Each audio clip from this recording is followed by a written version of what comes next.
सूचना केवल हमारे विचार हैं, वित्तीय सलाह नहीं। निर्णय लेने से पहले खुद शोध करें। किसी भी लाभ या हानि के लिए हम उत्तरदायी नहीं हैं।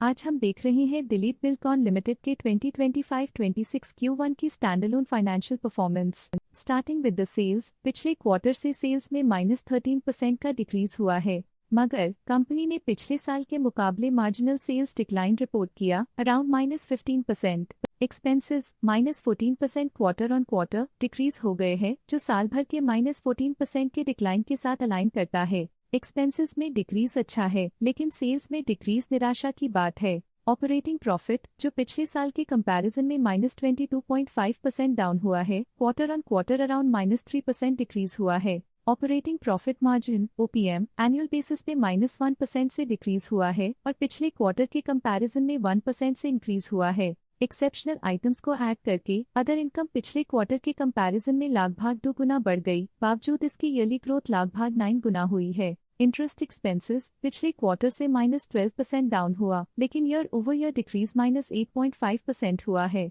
डिप्रिशिएशन कॉस्ट्स में क्वार्टरली -6.5% का डिक्लाइन देखने को मिला और ईयरली बेसिस पे -15.5% का डिक्रीज देखा गया। प्रॉफिट बिफोर टैक्स एनुअली 94% बढ़ा, लेकिन प्रोसीडिंग क्वार्टर से लगभग 1.5 गुना बढ़ा है। इस साल कंपनी ने 41% टैक्स पे किया और क्वार्टरली कंपनी ने 21% टैक्स पे किया है। नेट प्रॉफिट ने ईयर ऑन ईयर लगभग 1.5 गुना का इंक्रीज दिखाया, लेकिन लास्ट क्वार्टर से लगभग 1.5 गुना का इंक्रीज हुआ है। इस क्वार्टर में कंपनी का परफॉर्मेंस काफी अच्छा रहा। वहीं अगर एनुअल एनालिसिस की बात करें तो इस साल कंपनी का परफॉर्मेंस काफी अच्छा था। अर्निंग्स पर शेयर EPS में साल भर में अप्रॉक्स 2.5 गुना का इजाफा देखा गया, जो कंपनी की शानदार परफॉर्मेंस को दिखाता है। साथ ही क्वार्टरली में EPS की अप्रॉक्स 2.5 गुना की बढ़ोतरी हुई, जो कंपनी की शानदार परफॉर्मेंस को दिखाता है। इस क्वार्टर में कंपनी का EPS काफी अच्छा रहा।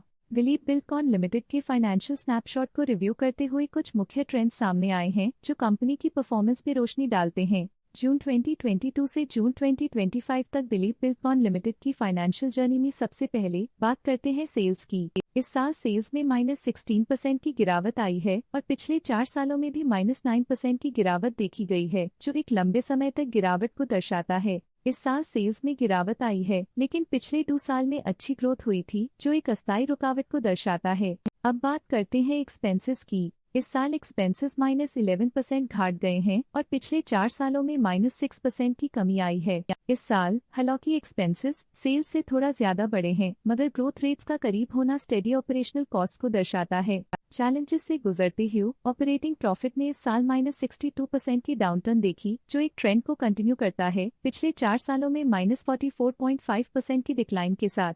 एक वृद्धि के बाद पिछले 2 सालों से ऑपरेटिंग प्रॉफिट गिर रहा है, जो कुशलता बनाए रखने में चैलेंजेस को दर्शाता है। नेट प्रॉफिट का सफर ऊपर की ओर चल पड़ा है। इस साल 0% की चढ़ाई के साथ पिछले 4 सालों में लगभग 5 गुना की शानदार वृद्धि हुई है। पिछले 3 साल से नेट प्रॉफिट लगातार बढ़ रहा है, जो फाइनेंशियल हेल्थ को मजबूती देते हुए इन्वेस्टर्स का ध्यान आकर्षित करता है। इस साल EPS में -18.5% की कमी के बावजूद लंबी अवधि में देखा जाए तो लगभग 4 गुना की मजबूत वृद्धि हुई है। इस साल EPS में कमी आने के बावजूद पिछले सालों की ग्रोथ कंपनी की मजबूत ओवरऑल परफॉर्मेंस को अंडरलाइन करती है। चलिए अब बात करते हैं शेयर होल्डिंग पैटर्न की। दिलीप बिल्डकॉन की शेयर होल्डिंग रिपोर्ट्स कुछ इस प्रकार की हैं, जो अननोन 2025 के तक चलता है। ये रिपोर्ट कंपनी के शेयर्स की डिटेल्ड जानकारी देता है, जिसमें promoters, promoter groups, foreign investors, public investors और सरकारी एंटिटीज शामिल हैं। प्रमोटर्स शेयर होल्डिंग 2025 के में 70.15% से 2025 के में 63.14% तक डिक्रीज हो गया।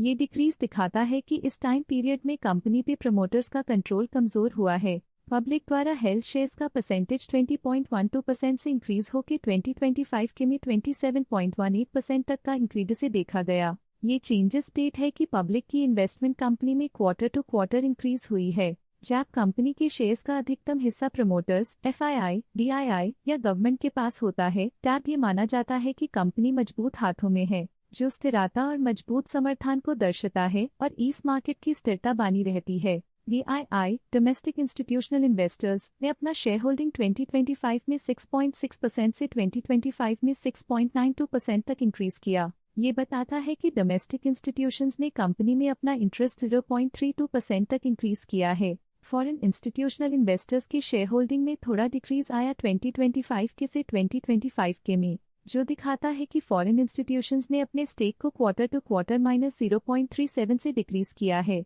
जिसे पता चलता है कि उन्होंने अपनी इन्वेस्टमेंट्स को पुल बैक किया है।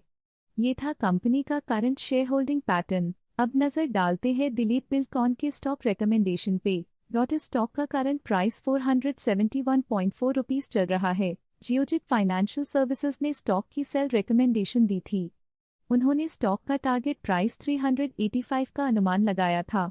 रिकमेंडेशन के समय स्टॉक का प्राइस 411.55 चल रहा था, जो करंट प्राइस से -6.4% डाउन है। आज के लिए फाइनेंशियल सेक्टर में इतना ही। देखने के लिए धन्यवाद। स्टॉक लेटेस्ट न्यूज अपडेट के लिए चैनल को सब्सक्राइब करें और वीडियो को लाइक एंड शेयर करें।